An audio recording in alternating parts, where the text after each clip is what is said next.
just ahead of the announcement by the UN that its annual budget is to be cut by 5%, at a time of almost unprecedented global humanitarian need and increasingly bitter and intractable conflicts. The Donald Trump administration revealed that the slash in spending was almost entirely down to its decision to hold back on some $285 million in contributions. This is a Trumpian Christmas present, announced as collective punishment for the member states who voted against his incendiary decision to recognize Jerusalem as the capital of Israel. The U.S. announcement may at least save its UN ambassador Nikki Haley from the painful and somewhat lengthy task she had set herself of taking the names of the countries who voted to uphold innumerable international agreements over the final status of the city. The easier option might have been to simply send Trump the list of 9 assorted Central American kleptocracies and quasi-dependent territory Pacific Island states who fell in line behind the White House and who will now no doubt be expecting special largesse. The U.S. cuts to its contribution to the UN budget were not, however, unexpected.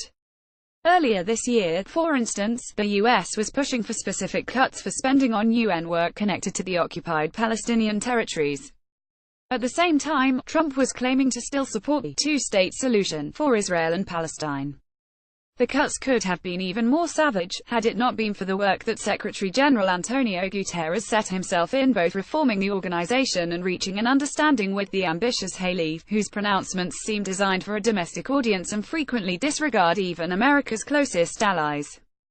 Yet the message from these budget cuts is very clear, and Trump's effortless prose confirmed it when he told a cabinet meeting, "Let them vote against us. We'll save a lot. We don't care." The current atmosphere may begin to revive demands for the UN to consider moving its headquarters from New York. It may well be that other member states, such as China, Germany, India and others, further increase their contributions in order to fill the gap. It is entirely possible that the current atmosphere of threat and menace may begin to revive demands by some member states for the UN to consider moving its headquarters from New York to Geneva and Nairobi. And it is to be hoped that American support for the UN, which is far more widespread than many commentators would have you believe, will be strengthened by the desire to kick back against a dystopian Trump view of the world that risks leaving the US isolated and friendless. Ironically and quite unintentionally, recent events seem likely to lead to a rapid increase in the number of countries ready to recognize Palestine diplomatically and push to accord it full membership of the United Nations. And with the Middle East peace process currently moribund, those who believe that a two-state solution is dying will likely be encouraged. Indeed, that doesn't offer the long-term solution that could be provided by a secular, democratic, one-state Israel-Palestine where the rights of Jews, Muslims, Christian and none of the above could be guaranteed by international statute. The alternative of unceasing, unending conflict and regional insecurity is what the UN came into existence to discourage and prevent.